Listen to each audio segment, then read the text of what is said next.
tataas yung tubig dito. Malalim yata to, pero bahala na kung malalim. Ito yung area guys, oh. Malalim to guys. Sa puntong ito, nagmamadali ako kasi may nakapagsabi sa akin na may nalaglag daw na aso. So nagmamadali ako dyan para ma-rescue ko.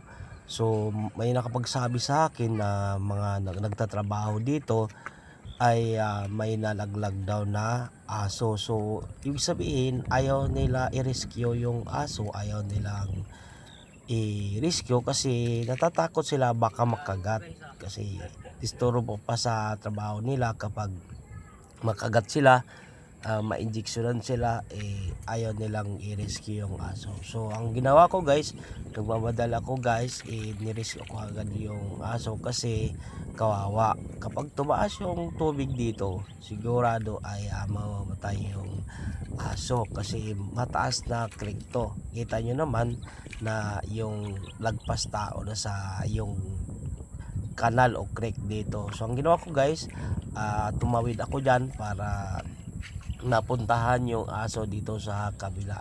So malalim guys yung tubig dito. So ang ginawa ko guys, dahil hindi ko na alintana kung malalim ba o ang malalim ba ang tubig o maputik ba.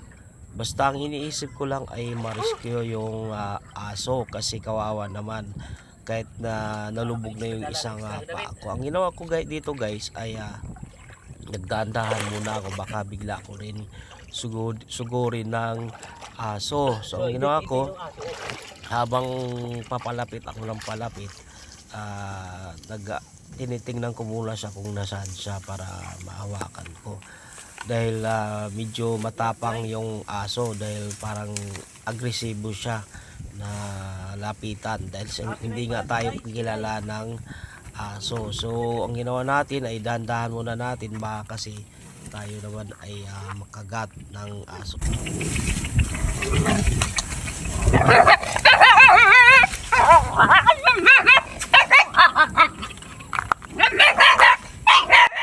So nag-agresibo na yung aso guys, hindi ko talaga siya malapitan.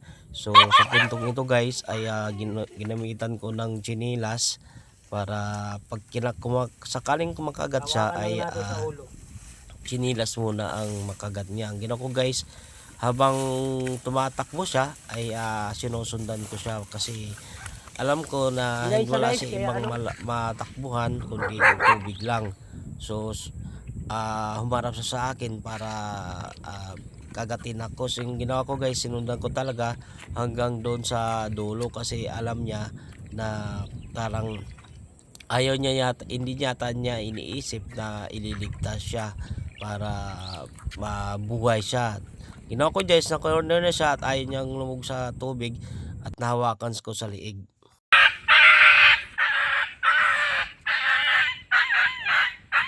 Nagpapasalamat ako at na-rescue yung aso.